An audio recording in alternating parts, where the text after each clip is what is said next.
underrated perhaps in the media, but not by the people who have visited here. The people who have visited here, the comment tends to be, it's not awesome or overpowering, but for just sheer beauty, it just sweeps you away. There's people who have come from all over the world, and there'll be different parts of the park that they'll just say are the most beautiful place that they've ever seen.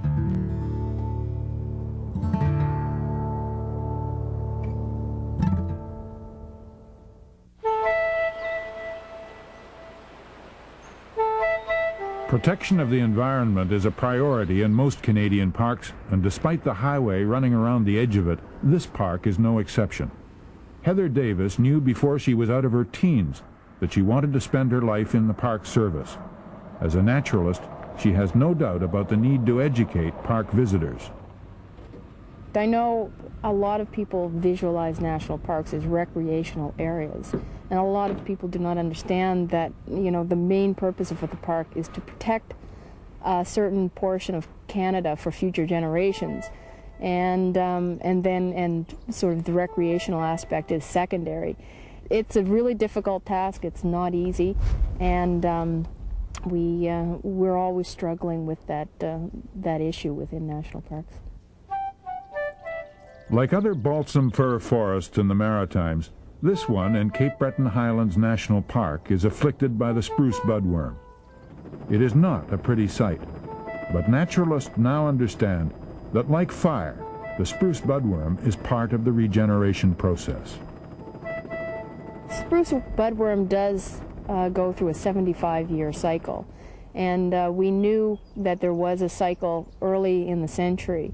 I guess when the infestation occurred in the late 70s, early 80s, we may not have been expecting it, but through historical records at the time we realized that it was a natural occurrence, and that it would, and that we would just let it run its course through the park. When spruce budworm strikes, a dense, mature balsam fir forest goes right back to the beginning. White birch are among the first new trees to emerge from the devastation. And once they have established a canopy, the firs begin a comeback. But as James Bridgeland explains, the moose are very fond of white birch.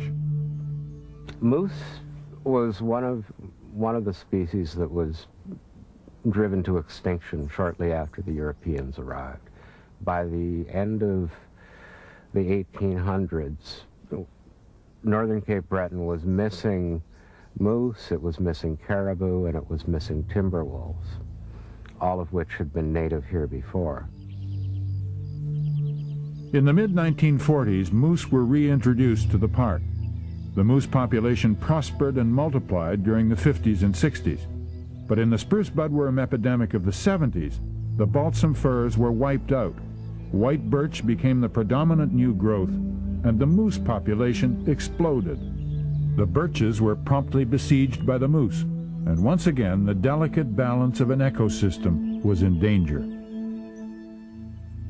So one of our considerations is the moose going to affect this birch fir succession? Is it going to delay it? Is it going to force it into another direction?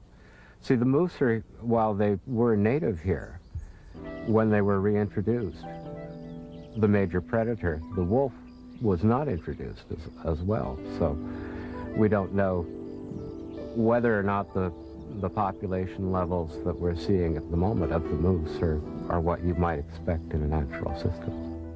Now that the hand of man has touched every segment, even of our wilderness areas, let alone a long settled and well-populated region like Cape Breton, is a natural ecosystem still possible?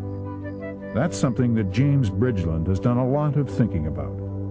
The park may be fairly close to the landscape, or at least in the interior of the park, we may be approximating a landscape that predated the arrival of Europeans in northern Cape Breton. We have a landscape there that is relatively undisturbed if you compare it with other areas of the larger ecosystem that the park tries to preserve. The waves on the beach seem timeless somehow, but they are not the same waves that lapped these shores before industrial pollution. And naturalists do not pretend that what is being preserved in the park is true wilderness. It can't be. It's what James Bridgeland calls a hybrid ecosystem that reflects the biological and cultural realities of this part of eastern Canada, an area that has been colonized by Europeans for 500 years. Once again, we appreciate the value of having spaces where we can observe how the landscape lives and breathes with only minimal human influence. And yet, as development nudges the edges of the park, this island within an island is affected.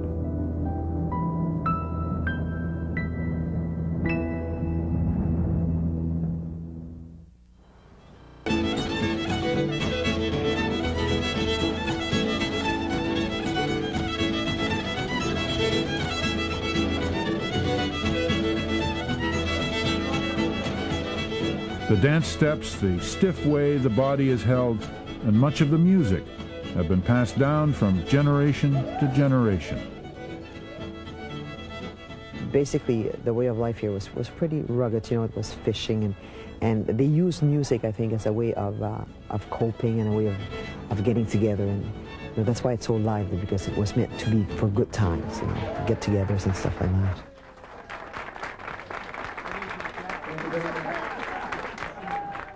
There have been good times and bad times for the Acadian people. Their expulsion in 1775, after they refused to swear loyalty to the British Crown, has been called one of the blackest moments in Canadian history. And their songs recall the pain they felt when they were uprooted and shipped away.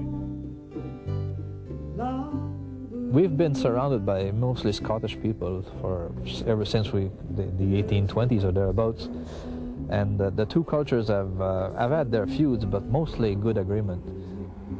I think mostly because we were coexisting but yet living independently of each other. There were not that many contacts between the two groups. Charlie Dan Roach, an Acadian historian, often walks out on the old fishing pier at Cap Rouge. It's all that remains of one of several Acadian fishing villages that were evacuated when the national park was created in 1936. Charlie Dan calls it the second expulsion. When the idea came forth to have a Cabot Islands National Park, these people who were settled there apparently posed a problem. For some reason or other, Parks Canada at the time did not see well to have a park with people living in it. They had lots of room for animals, but no people. So they had the rather cruel idea of expropriating the land, so it was kind of a second deportation for these people. And there were some 30-some families that were again kicked off their lands. This time it wasn't quite as brutal. They were offered some money, some compensation, but not great amounts, I don't think. And it was certainly a heart-tearing experience for some of them. My father was brought up in the national park.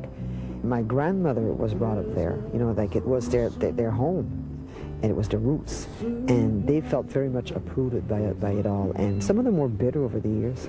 They came into a community that really wasn't theirs. They were like strangers that came into a bigger community, and some of them could never fit in. 70 kilometers from Cheticamp on the other side of the park is Cape North.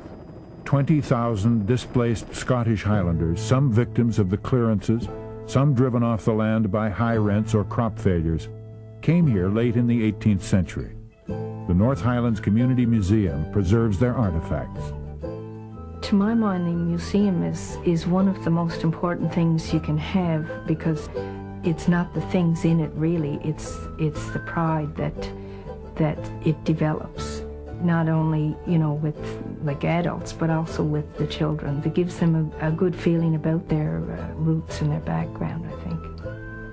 The past is also your future, you know, because if you look in the past and you build from the past, you can look to the future, and it gives you a lot of stability, I think, to have the past behind you and to move forward.